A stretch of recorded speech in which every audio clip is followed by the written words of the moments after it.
Ladies and gentleman, ಬಿಜೆಪಿಯಲ್ಲಿ ಬಂಡಾಯ ಜೋರಾಗೆ ಇತ್ತು. ಒಂದು ಕಡೆ ವಿಜೇಂದ್ರ ಅವರ ಬಣದವರಾದ್ರೆ ಇನ್ನೊಂದು ಕಡೆ ಯತ್ನಾಳ್ ಬಣದವರು. ಈಗ ಆ ಬಣದಲ್ಲಿ ಏನಾಯ್ತು?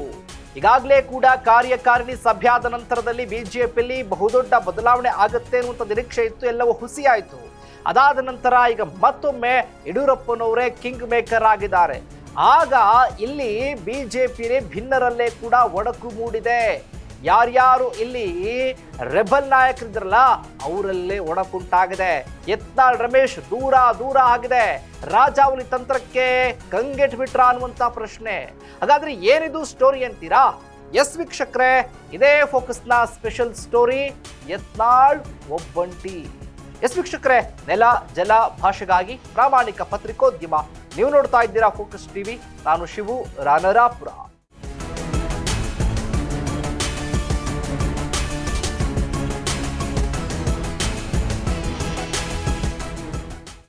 ಬಿಜೆಪಿಯಲ್ಲಿರುವಂತಹ ಭಿನ್ನಮತ ಇನ್ನೂ ಕೂಡ ಶಮನ ಆಗಿಲ್ಲ. ಬಣ ಬಡಿದಾಟದ ಜೊತೆಗೆ ಈಗಾಗಲೇ ಕೂಡ ಕೇಂದ್ರಕ್ಕೆ ಹಲವು ಬಾರಿ ಮನವಿ ಮಾಡ್ಕೊಂಡು ಬೇಡ್ಕೊಂಡ್ರು ಕೂಡ ಆ ರಾಜ್ಯದಲ್ಲಿ, ನಮ್ಮ ರಾಜ್ಯದಲ್ಲಿರುವಂತಹ ಬಿಜೆಪಿಯ ಅಸಮಾಧಾನವನ್ನ ಶಮನ ಮಾಡೋದಕ್ಕೆ ಹೈಕಮಾಂಡ್ ಕೈಲೂ ಆಗಿಲ್ಲ.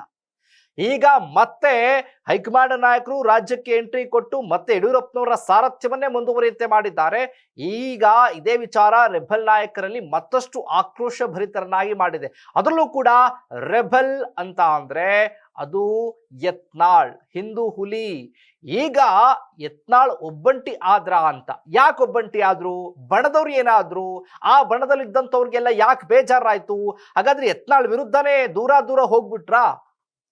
ಇಲ್ಲಿ ಎಸ್ ವೀಕ್ಷಕರೇ, ಗಮನಿಸಬೇಕಾಗಿರೋ ವಿಚಾರ ಏನಪ್ಪಾ ಅಂತ ಅಂದ್ರೆ, ಬಿಜೆಪಿಯಲ್ಲಿರುವಂತಹ ಭಿನ್ನಮತವನ್ನ ಶಮನಗೊಳಿಸುವಲ್ಲಿ ಯಡಿಯೂರಪ್ಪನವರು ಸಕ್ಸಸ್ ಆಗ್ತಾರಾ ಅನ್ನುವಂಥ ಪ್ರಶ್ನೆ.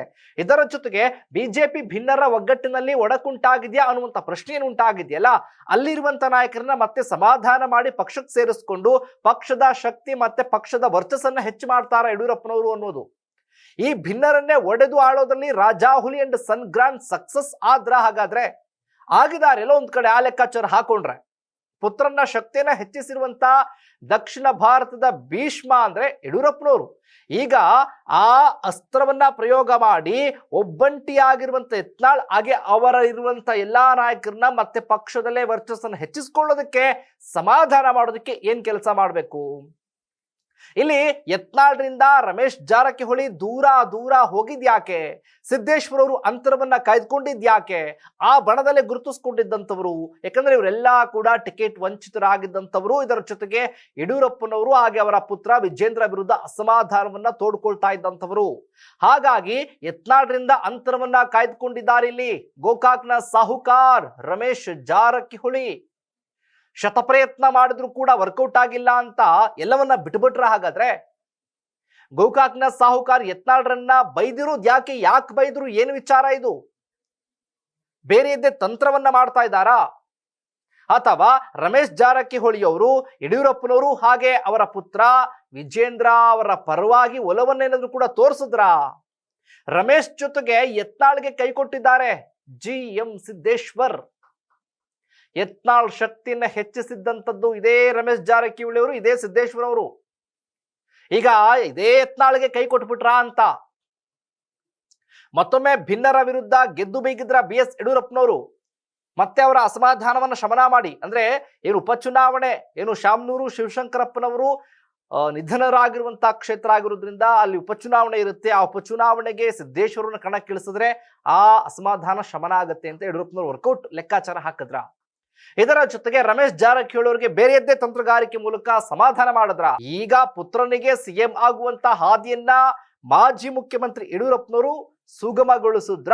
ಶತ್ರುಗಳನ್ನ ಮುಗಿಸುವಂತ ಲೆಕ್ಕಾಚಾರದಲ್ಲಿ ಯಾರು ಅಡ್ಡ ಬರಬಾರದು ಅಂತ ಆ ಹಾದಿಯಲ್ಲಿ ನೀನು ಹೋಗಪ್ಪ ಅಂತ ಬಿಡ್ತಾ ಇದ್ದಾರ. ರಾಜಾಹುಲಿ ವಿರುದ್ಧ ಸೋತು ಒಬ್ಬಂಟಿಯಾದ್ರ ಹಿಂದೂ ಹುಲಿ ಯತ್ನಾಳ್. ಯಡಿಯೂರಪ್ಪನವರು ಹಾಗೆ ವಿಜೇಂದ್ರ ಅವರ ವಿರುದ್ಧ ಮತ್ತೆ ಬುಸುಗುಡ್ತಾರ ಯಡಿಯೂರಪ್ಪನವರ ವಿರುದ್ಧ ಇದೇ ಯತ್ನಾಳ್. ಪ್ರತಿ ಬಾರಿಯೂ ಕೂಡ ಗುಡುಕ್ತಾ ಇದ್ದಂಥವ್ರು. ಈಗ ಮುಂದಿನ ವಿಚಾರ ಏನು ಅಂತಂದ್ರೆ, ಯತ್ನಾಳ್ರವರ ಹಾದಿ ಏನು, ಯತ್ನಾಳ್ರವರ ಮುಂದಿನ ನಿರ್ಧಾರ ಏನು? ಈ ಯತ್ನಾಳ್ರವರ ಅಸಮಾಧಾನ ರೆಬಲ್ ಟೀಮ್ ಇತ್ತಲ್ಲ, ಆ ಟೀಮ್ ನಲ್ಲಿ ಹೊರಗೋದಂಥವ್ರು ಯಾರು, ಉಳ್ಕೊಂಡಂಥವ್ರು ಯಾರು, ಅವರ ಹಾದಿ ಏನಿರುತ್ತೆ, ಮತ್ತೆ ಅದೇ ಸಮರ ಮುಂದುವರಿಸ್ತಾರ, ಅದೇ ಲೆಕ್ಕಾಚಾರ ಹಾಕ್ತಾರ, ಮತ್ತೆ JCPಯ ಕತೆ ಏನು? ಇದೇ ಕಾಡ್ತಾ ಇರುವಂತ ಪ್ರಶ್ನೆ. ಇದೆಲ್ಲದಕ್ಕೂ ಉತ್ತರ ಕೊಡ್ತಾರ ಕಾದ್ ನೋಡೋಣ.